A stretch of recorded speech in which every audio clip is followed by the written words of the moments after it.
जय हिंद दोस्तों, स्वागत है आप सभी का हमारे YouTube चैनल पर। इसका नाम है यूपीएस नया कंप्यूटर। जैसा कि आप लोगों को जानकारी है कि हमारे इस चैनल पर सैनिक स्कूल, नवोदय विद्यालय, नेतरहाट और जितने भी प्रतियोगी परीक्षा की एग्जाम का तैयारी होता है। चूंकि हम लोग का ये जो चैनल था जनवरी में ही बना हुआ था, वहां से हम लोग का पढ़ाई लगातार हो रहा था, लेकिन फरवरी महीना के बाद हम लोग का वीडियो हम लोग बंद कर दिया था। उसके लिए हम लोग बहुत ही खेद है और क्षमा प्रार्थी है, आगे से ऐसा गलती नहीं हो। तो जैसे कि जानकारी हम लोग का पहले हम लोग नंबर सिस्टम पढ़ रहे थे और उसमें हम लोग ने आधा से अधिक पढ़ाई कर चुका था हम लोग ने, लेकिन बीच में पढ़ाई तो बंद हो गया था। इसलिए उस चैप्टर को हम अभी फिर से शुरुआत नहीं करेंगे। जब बीच में हम लोग पढ़ाते रहेंगे तो उसको आगे चालू किया जाएगा। अभी हम लोग नया पाठ चालू किया जाए जिसका नाम है अलजेब्रा। अलजेब्रा से हम लोग पढ़ाई करेंगे, यहीं से पाठ चालू होगा। उसके बाद कोई बीच में समय लगा करके अपना नंबर सिस्टम पढ़ा लिया जाएगा। तो सबसे पहले अलजेब्रा के लिए कुछ समझा जाए। आइए अब हम जानते हैं अलजेब्रा के बारे में। अलजेब्रा जिसको कि हिंदी में उसका अर्थ होता है बीजगणित। इसमें हम लोग दो चीजों के बारे में पढ़ते हैं, दोनों चीजों को सम्मिलित करते हैं। एक होता है अंक मतलब नंबर के बारे में, नंबर रहेगा, और एक रहता है कॉन्सोनेंट वॉवेल जो भी हम अल्फाबेट बोलते हैं उसके बारे में। दोनों का मिक्सचर होता है तो क्या पढ़ते हैं उसको बीजगणित। इसका एक और नाम है बीजीय व्यंजक, ठीक है ना। तो उसके बारे में समझा कि ये होता है कैसे। तो अलजेब्रा के यहाँ से परिभाषा क्या निकलेगा कि वैसा मतलब चैप्टर जिसमें हम अंक के बारे में पढ़े और कॉन्सोनेंट और वॉवेल जो होता है मतलब लेटर के बारे में पढ़े, आप उसको लेटर बोल सकते हैं। तो वैसा चैप्टर जिसमें हम अंक और लेटर को मिला के पढ़े उसको क्या कहते हैं अलजेब्रा। अब अलजेब्रा में कुछ बातें जो हमको समझनी चाहिए, ठीक है ना, उसको हम लोग लिखवा रहे हैं, आप समझिए। आपका एक आता है कांस्टेंट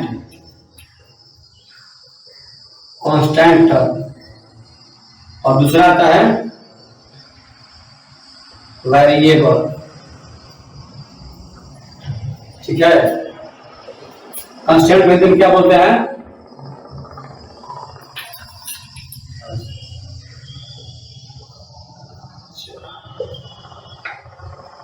अचर संख्या, और वेरिएबल क्या बोलते हैं चर संख्या। अब थोड़ा सा हिंदी समझते हैं। कांस्टेंट मतलब है कि वैसी संख्या जिसका मान हमेशा फिक्स हो, किसी भी कंडीशन में उसका मान ना बदले। जैसे में हम उसके बदले में नंबर को हम कह सकते हैं कांस्टेंट।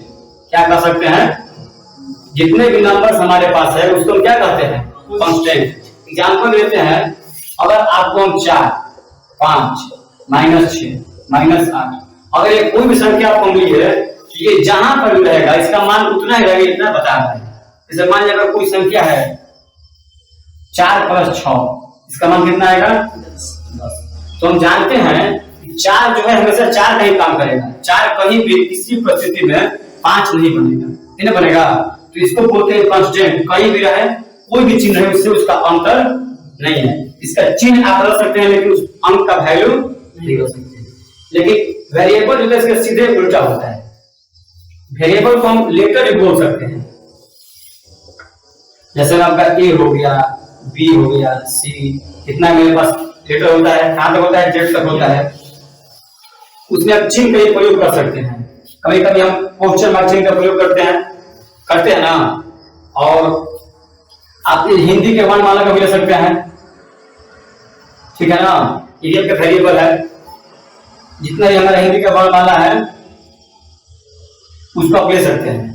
अब देखा जाए कि इसको हम वेरिएबल कहते क्यों हैं। अगर आपके आगे मैं अगर कोई समीकरण लिख रहा हूं, इसमें x + 4 = 6, एक समीकरण है, ठीक है। इसके समीकरण 2 पक्ष है, एक हो गया आपका ये पक्ष और एक दूसरा पक्ष हो गया। जब इसको हम हल करेंगे तो मेरा मान कितना आएगा 2। x से मान कितना आ गया 2। देखिएगा ये वेरिएबल क्यों कहा जाता है। यहाँ पर x का मान कितना आ गया 2 आ गया। अब चलिए एक और समीकरण लेते हैं। अगर हम दूसरा समीकरण ले रहे हैं, ये पहला था, ये दूसरा समीकरण, x + 5 = 8, ये भी समीकरण ले लिए। अगर इसका जो हम मान निकालेंगे x का तो कितना मान आएगा 3। अब इससे देखिए यहाँ पर x का मान 2 आएगा, यहाँ पर x का मान, तो क्या समझ में आ रहा है कि x का मान बदल रहा है, बदल रहा है मान ना, इसीलिए क्या कहते हैं x को वेरिएबल। चर मतलब जो क्या हो बदले, हमेशा बदलेगा, इसका मान कहीं फिक्स नहीं होता है। लेकिन देखिए यहाँ पर 2 लिखिए, चाहे 2 कहीं भी लिखिए, 2 हमेशा 2 ही रहेगा। देखिए यहाँ पर 4 है, 4 करीब 5 नहीं हो सकता है, होगा। तो यहाँ पे क्लियर हो गया, एक होता है वेरिएबल और एक होता है कांस्टेंट। दोनों का परिभाषा को पता चल गया। परिभाषा लिखवा के आप लिख सकते हैं। कांस्टेंट की परिभाषा वैसे संख्या चाहे वैसे अंक जिसका किसी भी परिस्थिति में मान समान रहे। मान क्या रहे? समान रहे। तो क्या पढ़ेंगे? समान नहीं, समान। देखिए एक होता है समान यानी कि बराबर, और एक क्या होता है? सम्मान यानी कि इज्जत। क्या होता है? कुछ हिंदी पढ़ जाता है उसमें। तो यहाँ पर मान क्या होता है? समान। कांस्टेंट का मान समान रहेगा, कोई भी परिस्थिति में समान रहेगा, लेकिन वेरिएबल का मान हर परिस्थिति में बदलता है। तो यहाँ से परिभाषा हो जाएगा। इसको अगर आपको लिखना है तो लिख लीजिए, यहाँ पर ये लिख लीजिए, एग्जाम्पल लिख लीजिएगा दोनों, और ये लिख लीजिए, इसके दोनों एग्जाम्पल लिख लीजिए। चलो आवाज है, ये भी करना शुरू हो गया। चलो अब कुछ देखा जाए हम लोग जो चर संख्या होता है उसका मतलब कुछ एग्जाम्पल मिल गया, ठीक है ना, कैसे उसका जोड़ घटाव करते हैं। इसके पहले हम नोट लिखा जाए, ठीक है। ऐसे तुमको नोट पता होगा, मतलब जो जानकारी देने जा रहे हैं वो पता है। अगर कोई संख्या है, क्या है? अगर कोई संख्या है उसके आगे कोई चिन्ह नहीं है तो क्या उसको बोलते हैं हम? उसके आगे प्लस का चिन्ह लगाओ। इसको लिख दो।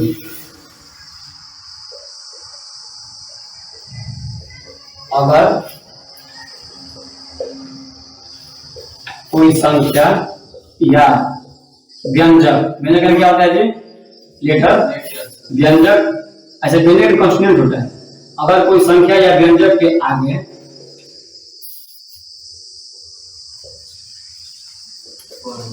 कोई चिन्ह नहीं लगा हो तो हम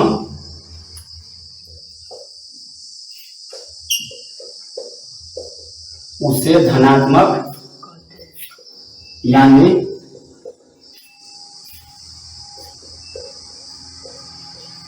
प्लस चिन्ह लगा हुआ समझते हैं, ठीक है। अब इसमें एक और तुम्हारा दूसरा नियम देखना। अगर कोई 2 लेटर है, क्या है? 2 लेटर, उसके बीच में अगर कोई संख्या नहीं है, मतलब कोई चिन्ह नहीं है, तो क्या हम समझते हैं? गुणा का चिन्ह। इसको भी लिख लीजिए।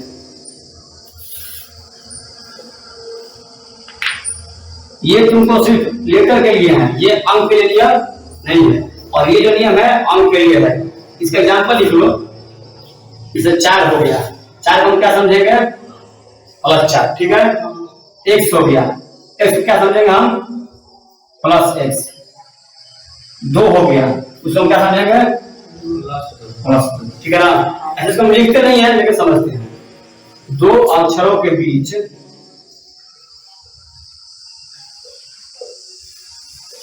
हमेशा गुणा का चिन्ह छुपा रहता है, ठीक है। इसका एग्जांपल देखा जाए। मान लो आप लिखे हैं कोई हम 2 अक्षर, क्या लिखे हैं? 2 अक्षर। x और y को लिख दिया, तो x y के बीच में कौन सा चिन्ह है? गुणा। किस चिन्ह है? गुणा। तो इसको ऐसे भी लिख सकते हैं, x गुणे y। अब कोई यहाँ पूछेगा कि x के आगे कौन सा चिन्ह है, तो प्लस का चिन्ह है। y के आगे कौन सा चिन्ह है? गुणा का चिन्ह है। y किस चीज में है? माइनस में कि प्लस में है? प्लस में, ठीक है ना। इसका एक और तरीका होता है, अगर आपको कहीं ऐसे लिखा हुआ मिल जाए x डॉट वाई, क्या लिख जाए? x डॉट वाई, तो उसका क्या समझेंगे? x गुणे वाई। डॉट क्या समझते हैं? गुणा। आपको अगर दिया रहेगा x डॉट वाई बराबर 25 क्या दिया हुआ है। इसको हम क्या समझेंगे कि कोई दो संख्या है, क्या है, कोई दो संख्या है, उन लोगों के बीच में गुणा का चिन्ह है और दोनों गुणा करना कितना आएगा, ये हमारा। इसको लिखिए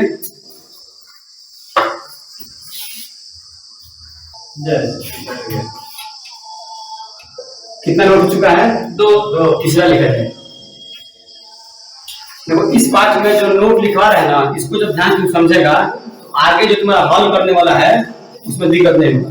तीसरा जो नोट है, अगर दो संख्याओं के, लिखते रहो, अगर दो अचर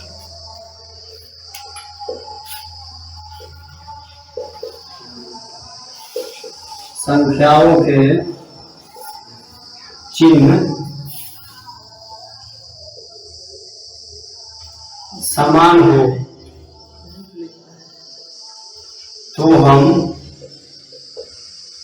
दोनों संख्याओं को जोड़कर, ठीक है,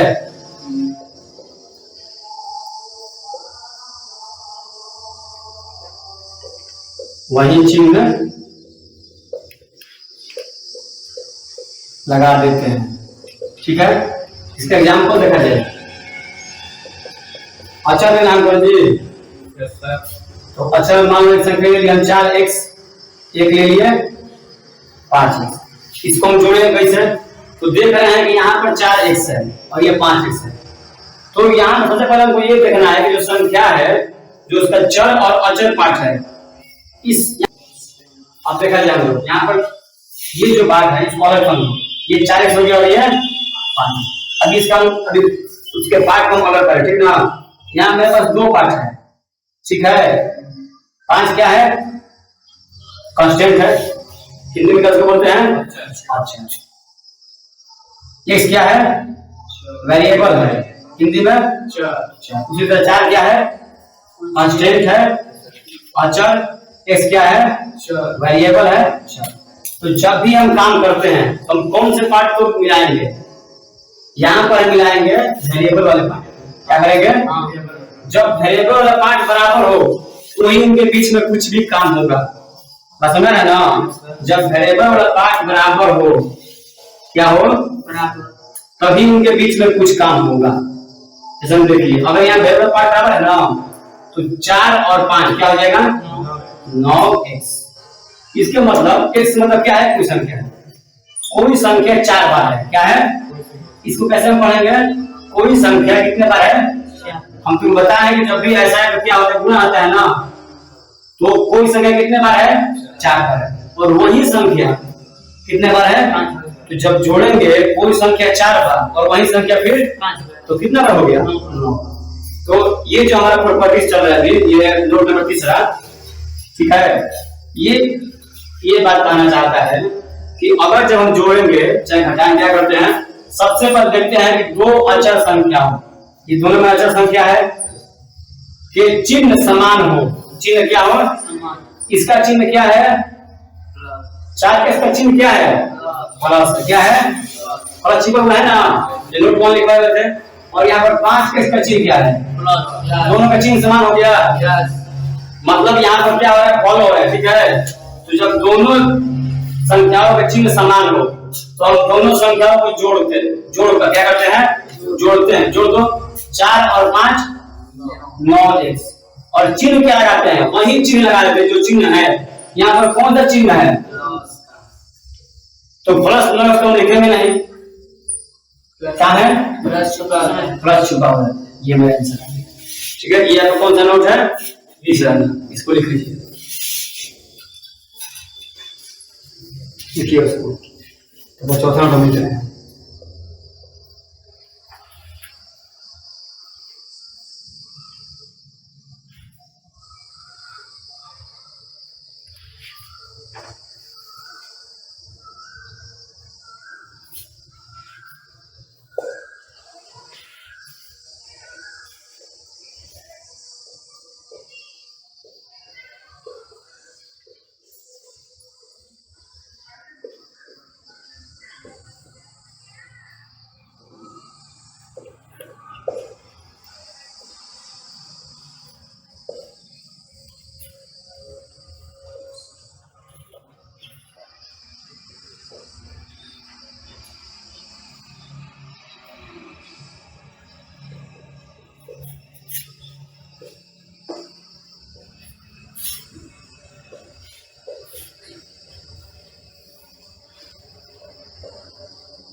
इसको एक बार देख लीजिए।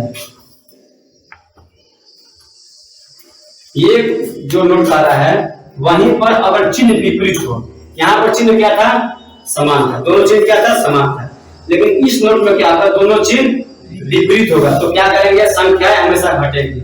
समस्या क्या है, संख्या क्या होगा, हमेशा घटेगा, और चिन्ह बड़ी वाली संख्या को। एग्जाम्पल लेते हैं, ऐसे ये तुमको पता होगा, घटा में यही काम होता है, घटा में नहीं काम करते हैं, बस x y का मान देखना है। तो अगर मान लो तुमको लिखा है 5x - 4x, ठीक है, इसको हम क्या करेंगे, देख रहे हैं कि सबसे पहले चेक करना है वेरिएबल पार्ट। कौन से पार्ट को, वेरिएबल पार्ट। ये कौन सा पार्ट है जी, वेरिएबल पार्ट। अगर बराबर होगा तो ही हम कुछ काम करेंगे, नहीं तो नहीं करेंगे। तो वेरिएबल पार्ट यहाँ पर क्या है, ये तुम्हारा मैथमेटिकल टर्म है, क्या है, मैथमेटिकल टर्म। इसको अपने भाषा में कैसे पढ़ेंगे, इसको ऐसे पढ़ेंगे हम, कोई संख्या है, क्या है, कोई संख्या है 5 बार है, उसमें कितना बार है, 5 बार, उसमें से वही संख्या 4 बार घटाएंगे, क्या करेंगे, मान लीजिए कोई संख्या है, कितना बार है, 5 बार, उसमें से वही संख्या घटाएंगे हम 4 बार, तो क्या हो जाएगा, 4 4 कितना बच गया, वो संख्या एक बार बच गया। इसको ऐसे समझो, क्या बोला है, जो घटता है क्या होता है, 5 में 4 गया 1, वेरिएबल तो साथ में रहेगा। अब चिन्ह किसका रहेगा, तो जो संख्या बड़ी हो, यहाँ पर 5 बड़ी है कि 4 बड़ी है, 5 बड़ी, मतलब 5 का चिन्ह क्या रहेगा, तो फर्स्ट भाग हम लिखते नहीं है, तो क्या हो जाएगा 1x, और जब भी मेरे पास 1x आए तो क्या करते हैं, सिर्फ x लिखते हैं। इसका मतलब क्या होगा, x उसमें गुणा में रहता है, ये क्या आता है, गुणा में। तो इसको अब लिख लीजिए। यहाँ पर एक बात ध्यान रखिएगा कि जो भी कार्य होता है ना, जब वेरिएबल बराबर होगा तो ही कार्य होगा। इसको हम अगले रूप में लिखवाएंगे। अगर दो संख्याएं जिसका वेरिएबल भाग अलग अलग हो, उसे हम अलग अलग जोड़ेंगे। जोड़ने पहले क्या करना है, सबसे पहले वेरिएबल चेक करना है कि वेरिएबल बराबर है कि नहीं। एग्जाम्पल देखा जाए, अगर तुमको लिखे हम 2x plus 6y plus 5x plus 7y, ये क्या है, जोड़ है। इसका जोड़ है भाई, ये तुम्हारा x और y का बीजी व्यंजक का जोड़ है। इसमें दो तुम्हारा, इसमें वेरिएबल पार्ट कितना है, 2। यहाँ से ये भी क्वेश्चन है, इसमें वेरिएबल कौन कौन सा है, x और y, x और y। कॉन्सोनेंट कौन कौन सा है, 2 6 5 7 और 7, ठीक है, 2 6 5 और 7। तो ये जो तुम्हारा कर रहा है प्रॉपर्टी कि अगर दो संख्या इसका वेरिएबल भाग अलग हो, देखो इसका वेरिएबल क्या है, इसका वेरिएबल क्या है, इसका इसका मतलब अलग अलग है, दो क्या है, अलग अलग है, तो उसे हम अलग अलग ही जोड़ेंगे। क्या करेंगे, अलग अलग। तो समान वाले को एक साथ जोड़ते हैं और समान वाले को एक साथ। तो सबसे पहले क्या करते हैं, इसको हम सजाते हैं, ठीक ना। एक्स वाले को एक साथ लाओ, एक्स वाले को एक साथ लाओ, वाई वाले को एक साथ लाओ। जानते हैं सब, हम मैथ में पढ़ चुके हैं नंबर सिस्टम में, कि अगर कोई संख्या 5 + 4 हो तो उसको हम 4 + 5 भी लिख सकते हैं, उसमें आंसर में बदलाव नहीं होगा। ये काम तुम्हारे गुणा में भी होता है। अगर कोई संख्या 6 × 5 लिखा हो तो उसको हम 5 × 6 लिखेंगे तो मान क्या आएगा, बराबर है। कहा है भाई कि जोड़ और गुणा दोनों एक ही चीज है। जोड़ क्या है, गुणा का छोटा भाई मान लो और गुणा को उसका बड़ा भाई मान लो। चलो, तो इसको जोड़ा जाए। अब क्या करेंगे हम, अब हमारे यहाँ दो चीज का वेरिएबल पार्ट समान हो गया, समान हो गया ना, और दोनों का चिन्ह भी क्या है, समान है। तो क्या करते हैं, जोड़ते हैं। 2 और 5 7 और इसका 1। इसी तरह इसको भी कर दो, बीच में प्लस का चिन्ह है। ये देखो दोनों का वेरिएबल पार्ट क्या है, समान है, समान है ना। तो 6 और 7। अब इसके आगे क्या जोड़ इसमें होगा, नहीं। इसके आगे जोड़ होगा तो कभी नहीं होगा। काहे नहीं होगा, काहे कि यहाँ पर x कोई अलग चीज है, y कोई अलग चीज है, तो कभी भी हम जोड़ते नहीं है। जैसे मान तुम मुझे दिया कि 20 से बॉयज, क्या मिल गया, बॉयज और गर्ल्स को क्या हम जोड़ सकते हैं, नहीं जोड़ सकते हैं। y अलग हो गया, गर्ल अलग। इसी तरह x अलग हो गया और y अलग हो गया, दोनों को हम जोड़ नहीं सकते हैं। तो मेरा ये क्या हो गया, क्यों सर, यही मेरा आंसर हो गया। क्यों नहीं जोड़ सकते, क्यों नहीं जोड़ सकते हैं, क्योंकि जब जोड़ते हैं तो समान हम जोड़ते हैं, ठीक है, समान चीज चाहिए जोड़ने के लिए। समझ रहे हैं ना। और पहले कोई पूछे कहां नहीं जोड़ सकते हैं, तो सबसे प्रथम भाई ऐसे के नियम कोई तुमको बना नहीं है, जब समान रहेगा उसी का नियम बना है, ठीक है। चलो इसको लिख लो,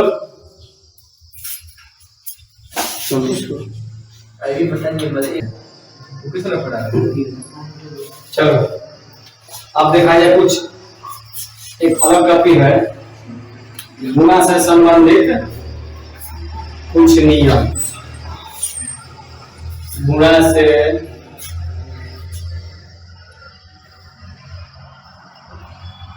संबंधित कुछ नियम, चलो लिखते जाओ और समझते जाओ।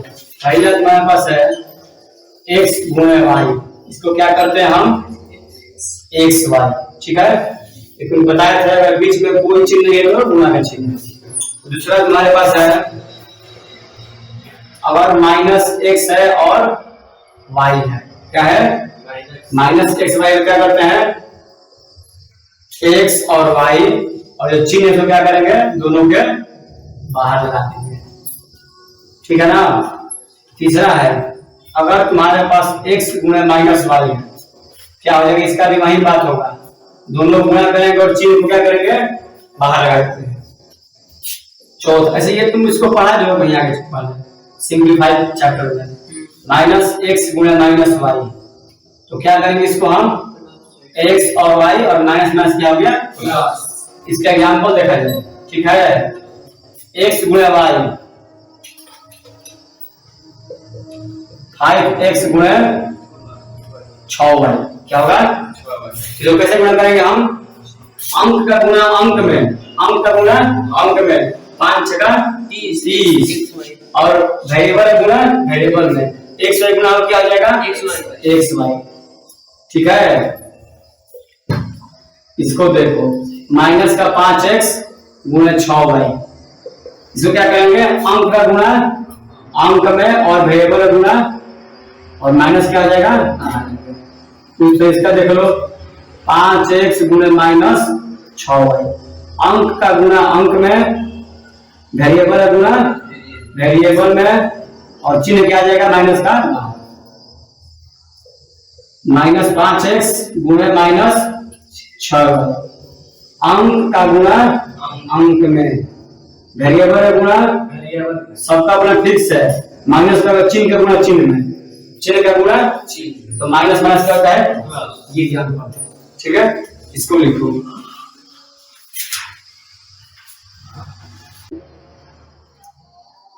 ठीक है। कोई संख्या है उसको इसमें y प्लस z कोई और संख्या है गुणा करना है, क्या करते हैं संख्या को पहले बाहर में गुणा करेंगे और फिर उस वाले में, और दोनों में कौन चिन्ह आएगा जो चिन्ह वहां पर है। उसी तरह अगर मान लो कि घटाओ भाग तो क्या करेंगे वही बात में है, फिर आगे लिखो, यहाँ पर लिखा जाएगा, ठीक है ना।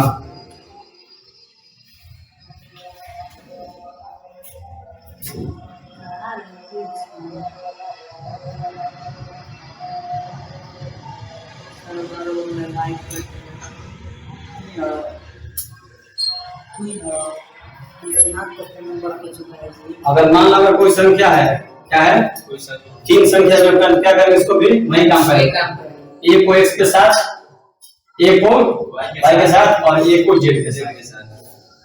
जिसका यहाँ पर भुजिया है ना, देखो उनका भुजिया है बड़े पढ़ने में तेज होता है,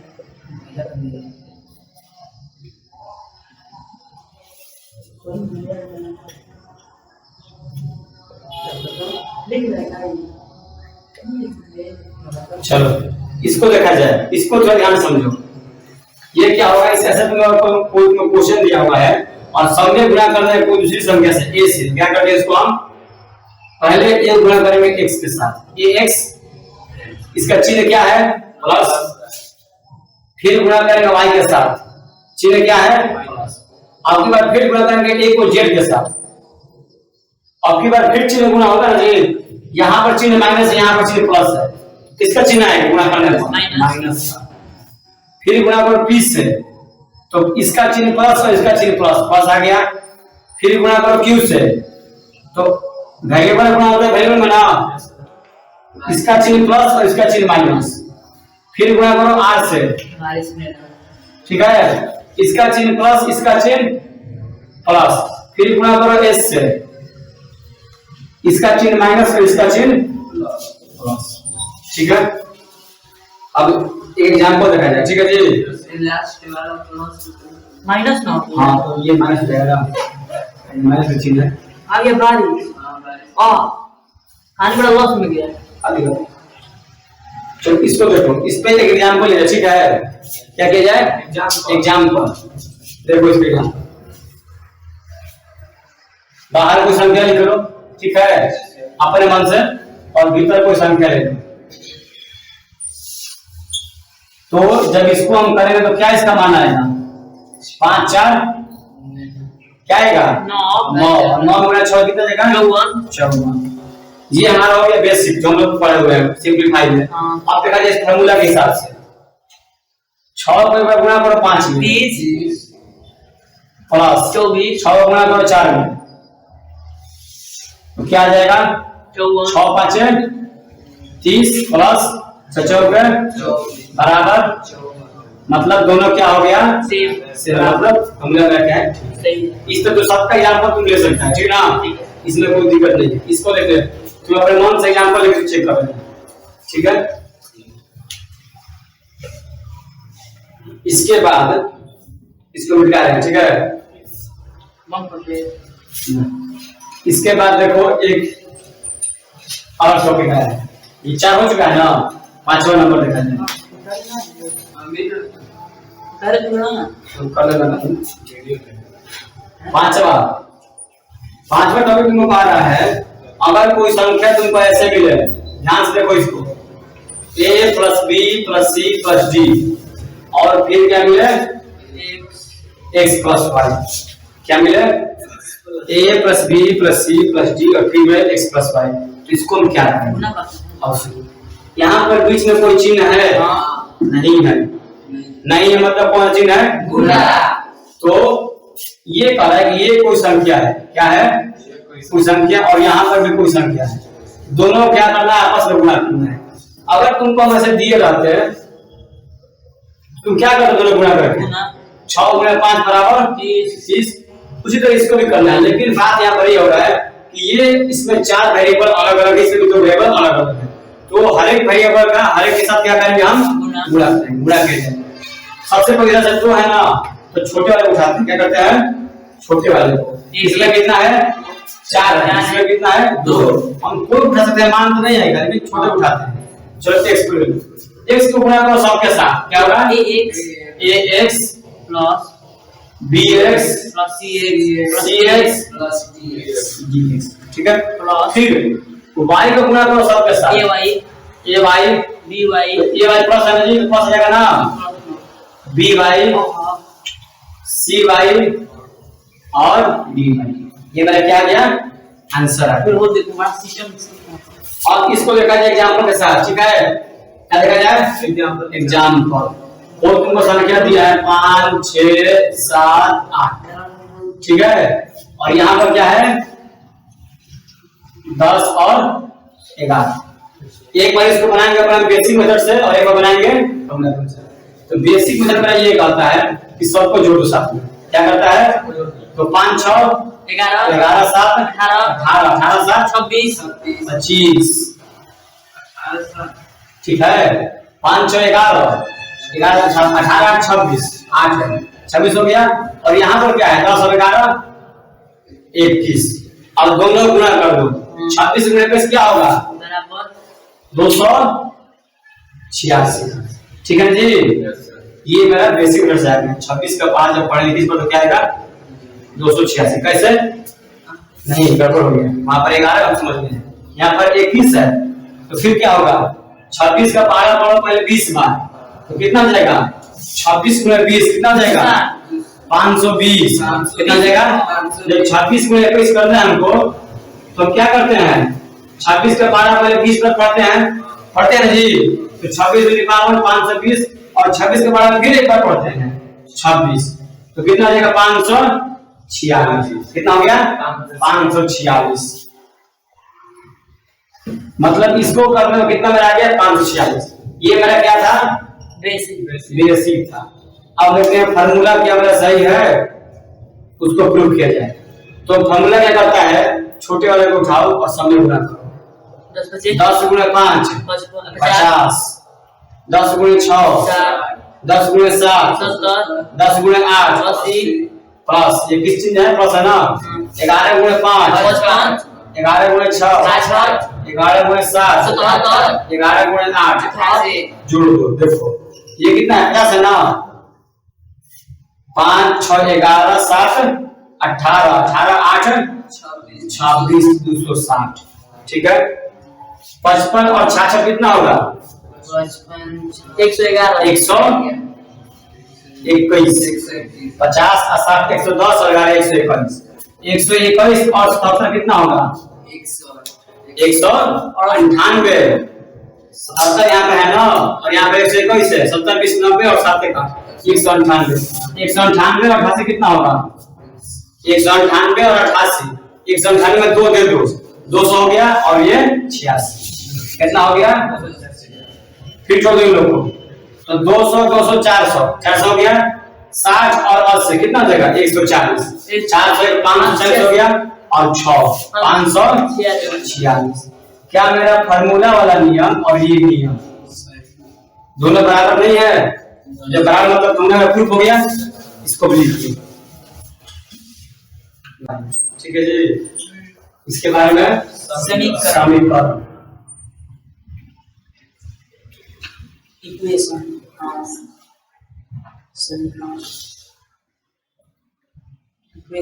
समीकरण के बारे में तुम लोग को जानकारी है, बताओ। इक्वेशन क्वेश्चन बना लेंगे।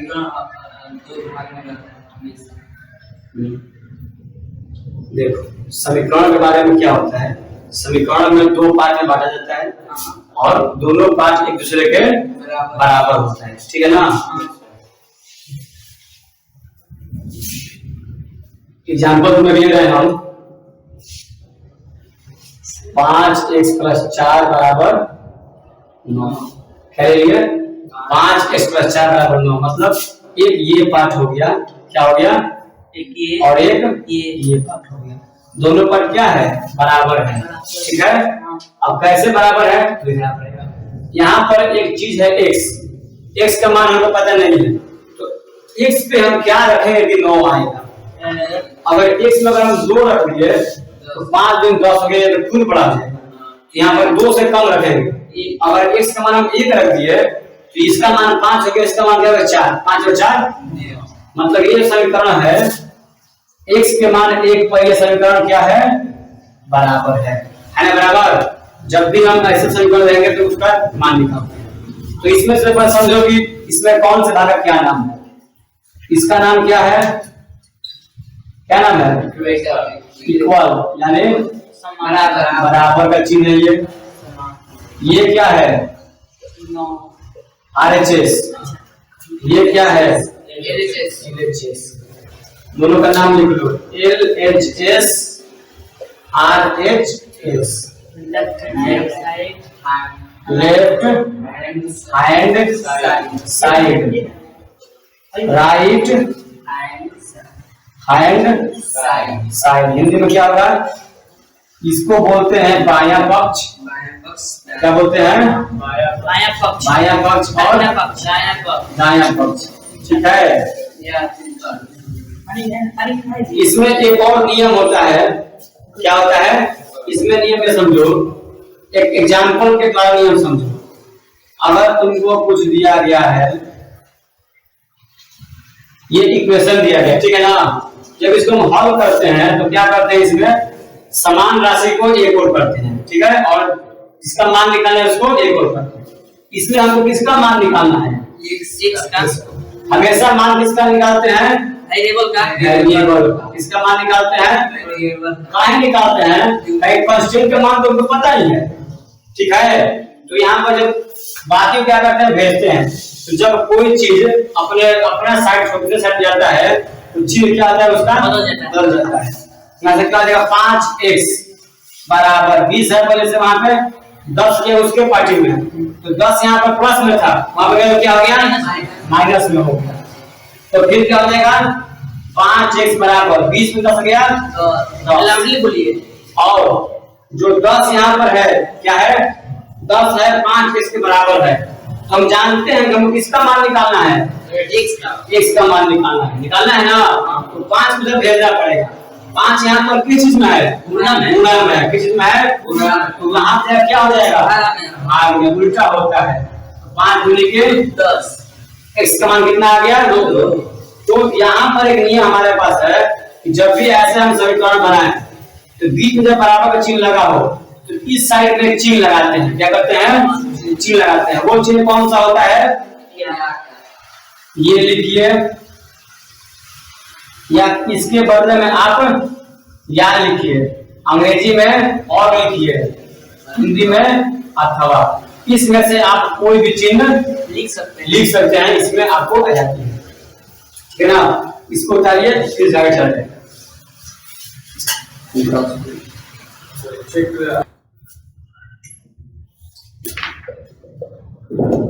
इक्वेशन को सॉल्व करने के लिए रूल लिखना है, ठीक है ना। रूल नंबर पहला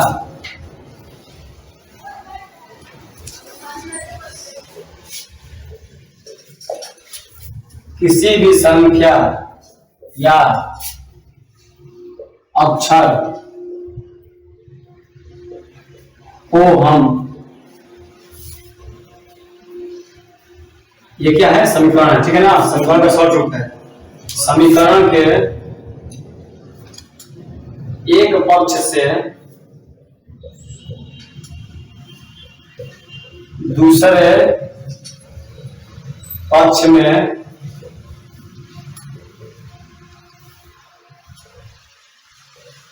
कर सकते हैं बशर्ते उसका चिन्ह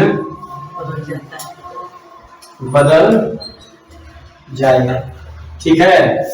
एग्जाम्पल पे ले लो, अगर तुमको 6x + 5y बराबर 7 है, ठीक है, बराबर 7y - 3 मान लो, ठीक है ना। तो अगर चाहे कि तुम 7y की जगह तो क्या हो जाएगा 6x + 5y। 7y है किस में है प्लस में, यहाँ क्या हो जाएगा माइनस में, ठीक है। दूसरा लिखो,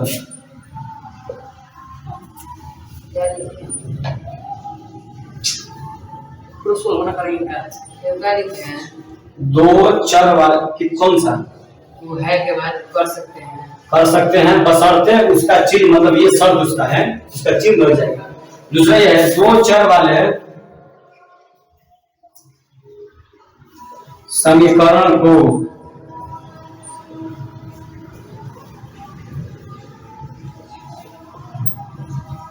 हल करने के लिए दो समीकरण की का जरूरत पड़ता है, ठीक है। एग्जाम्पल ये है, अगर तुमको कोई समीकरण दिया है x + y = 2, क्या दिया है समीकरण दिया x + y = 2, तो तुम यहाँ से x और y का मान नहीं निकाल सकता है, ठीक है। इसको हल, यहाँ पर कितना चर है, कितना चर यहाँ पर है 2 चर है, कितना चर है। तो जब भी तुमको 2 चर दिया हो तो तुम उसको मान नहीं निकाल, उसके लिए तुमको एक और समीकरण का जरूरत पड़ेगा। तो अगर मान लो तुमको हम समीकरण एक और दे दिए x - y = 0, क्या दे दिए x - y = 0, तो यहाँ से तुम क्या कर सकता है, अब दोनों को साथ तुम मान निकाल सकता है, ठीक है। अब देखा जाए कैसे मान निकल सकता है। ये चीज फर्क है ना, इसको थोड़ा ध्यान समझना, ये जो है ना इसको थोड़ा ध्यान से समझना। अगर तुमको कोई समीकरण दिया गया है उसमें 2 चर है, कितना वेरिएबल है तो तुम एक समय उसका मान नहीं था, तुम उसको अनुमान लगा सकता है, उसका मान तुम डायरेक्ट नहीं निकाल सकते। इसलिए यहाँ पर हम इसका मान निकाल सकते हैं कि अगर x रखेंगे 1 तो y आएगा 1, अगर x किए 0 तो y आएगा 2, अगर x रखे -1 तो y आएगा -3। तो एग्जैक्ट मान नहीं आएगा, एग्जैक्ट मान निकालने के तुमको एक और समीकरण का आवश्यकता पड़ेगा। तुम देखो यहाँ से, ये देखो x माइनस वाई बराबर 0, इसको ले जाए समीकरण दूसरा ले लेगा ना यहाँ से। हाँ क्या दिया है, x माइनस वाई बराबर 0। यहाँ से काम करो, y को भेज दो उस साइड में, तो y क्या हो जाएगा, प्लस में हो गया और 0 को भेज नहीं है, तो यहाँ से मेरा क्या मान आ गया, x बराबर x और y क्या है, बराबर है। अब उस मान को इक्वेशन 1 में क्या करो, रख दो, क्या करो, रख दो। तो x प्लस वाई बराबर 2, x की जगह पर क्या रखना है, y। ये क्या हो गया, y और पहले से क्या था बराबर 2। अब ऐसा हो जाएगा ना, 2y और y कितना हो गया, 2y बराबर 2 बराबर 1। यहाँ से क्या हो गया, y बराबर 2 बटा में 2 बराबर 1। y का मान आ गया। जब y का मान तुमको 1 आ गया, x मान कितना होगा, x भी 1 और y भी 1। अब जो तुम्हारा ये मान आ गया, अब तुम दोनों में मान रखेगा तो तुम्हारा आंसर आ जाएगा। x का मान 1 है, y का मान 1 है, घटाने पर क्या आएगा, चेक हो गया। x का मान 1 है, y का मान जोड़ने पर क्या आ गया, चेक हो गया। मतलब मेरा डायरेक्ट एग्जैक्ट आंसर मेरा आ गया कि यहाँ पर क्या होगा, x का मान 1 आएगा, y का मान 1। तो इसका कहने का मतलब ये है कि अगर तुमको दो चर वाला समीकरण है उसको हल करना है तो उसके लिए तुमको दो समीकरण की जरूरत पड़ेगा। तो यहाँ पर समीकरण 1 है और ये समीकरण 2 है, दो लिखे हैं ना। अगर तुम्हें कोई दे दे क्वेश्चन 6x प्लस 5y बराबर 4, ये समीकरण है, कहेगा x और y का मान निकालो, क्या तुम x और y का मान निकाल सकता है, नहीं निकाल सकता है। कहीं निकालेगा, उसका कारण ये है, उसका कारण ये बताना पड़ेगा कि सर यहाँ पर दो चर वाला समीकरण है और दो चर वाले समीकरण को हल करने के लिए हमें दो समीकरण की जरूरत पड़ती है।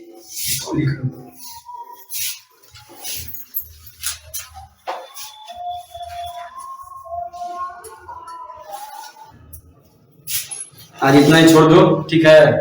अब जो पढ़ा है उस पर क्या किया जाए, होमवर्क के लिए जाए।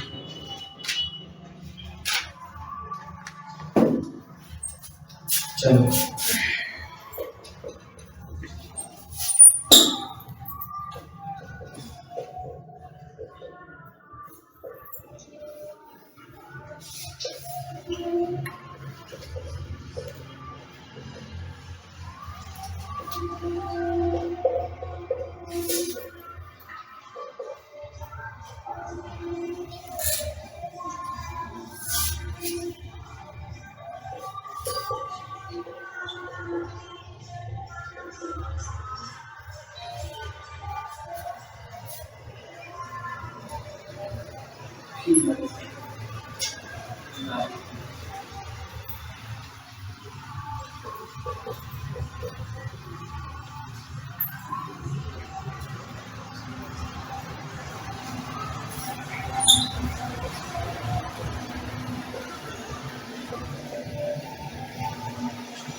सब हो गए।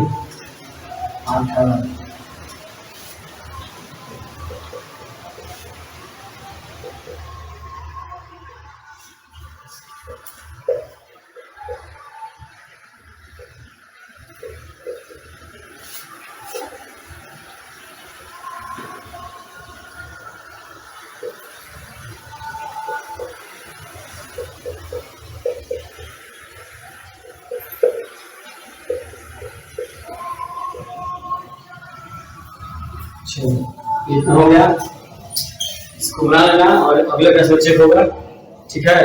और जो दिक्कत होगा आपको वहाँ पे नंबर नीचे दिया हुआ रहेगा, व्हाट्सएप नंबर है, वहाँ पे आप पूछ सकते हैं। और अगले क्लास में मिलते हैं, तब तक के लिए।